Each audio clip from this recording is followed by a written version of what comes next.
Shalom, hai semua sahabat-sahabat saya. Dalam kehidupan kita, apa yang sesungguhnya sementara kita pikirkan hari ini? Apa kita berpikir mengenai makanan? Apa kita berpikir mengenai kebutuhan kita? Semua kita seringkali punya pikiran, punya hal-hal yang menjadi gelora bagi setiap kita. Tapi bagaimana firman Tuhan menganjurkan kepada kita, inilah yang harusnya kita koleksi dalam setiap kita. Dalam Kolose pasal 3 ayat pertama dikatakan demikian, karena itu, kalau kamu dibangkitkan bersama dengan Kristus, carilah perkara yang di atas, di mana Kristus ada, duduk di sebelah kanan Allah. Sahabat-sahabat saya, Alkitab menjelaskan dengan sangat-sangat baik kepada kita.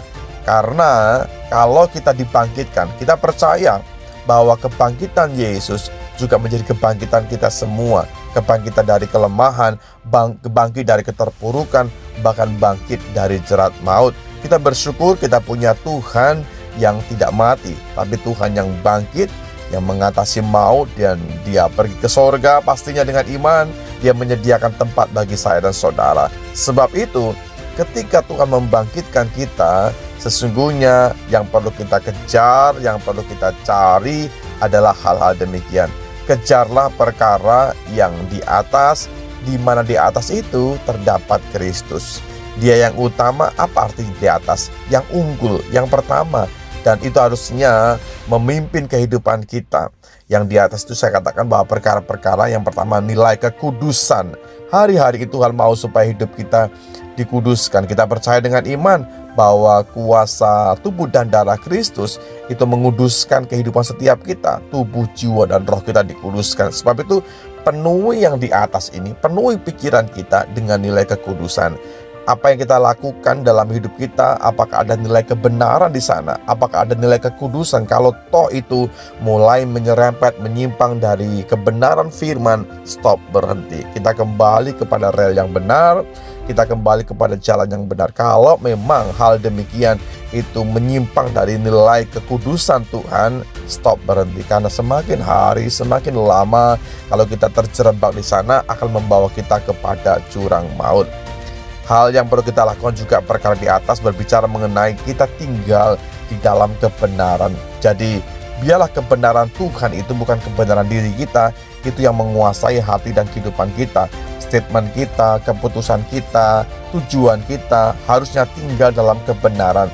Selama nilai kebenaran itu memimpin kehidupan kita, maka Anda dan saya dibuat Tuhan menjadi pribadi yang tangguh, menjadi pribadi yang mampu, menjadi pribadi yang kuat untuk melewati semuanya itu. Yang berikutnya perkara di atas juga tinggal di dalam kasih.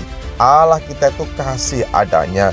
Kasih itu memberi, kasih itu menolong, kasih itu menerima, dan kasih itu berkorban.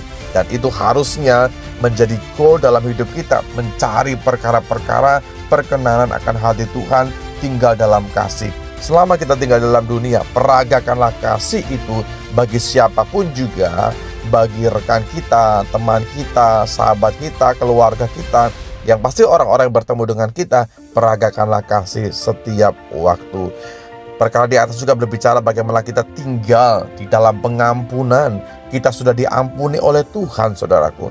Dan demikian juga kita harus mengampuni orang-orang, oknum-oknum yang mungkin melukai hati kita. Tidak mudah, tapi saya percaya Tuhan akan menguatkan Anda. Tuhan akan memampukan kita tinggal di dalam pengampunan.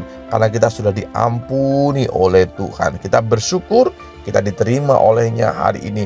Kita bersyukur bahwa Tuhan tidak memandang kita rendah. Tuhan tidak pernah memandang hina kita. Demikian juga kita akan tidak memandang hina orang-orang di sekeliling Anda dan saya. Terima kasih Bapa dalam sorga buat hari di mana kami bisa merenungkan bagian firman. Kami dibangkitkan bersama-sama dengan Yesus Kristus. Kami harus mencari fokus kepada perkara-perkara yang Tuhan senangi, yang Tuhan mau. Kekudusan, kebenaran, tinggal dalam kasih. Kami saling mengampuni satu dengan yang lainnya. Kami rindu setiap hal yang baik ini menjadi sesuatu yang mendorong kami untuk mengerjakan kehendak Bapa di sorga, sehingga kami dalam dunia menjadi saksi Kristus dalam semua kebenaran Tuhan. Roh Kudus kuatkan kami, mampukan kami untuk mengerjakan semua hal yang baik ini sepanjang masih ada usia. Di dalam berkat nama Yesus Tuhan kami bersyukur dan berdoa. Amin.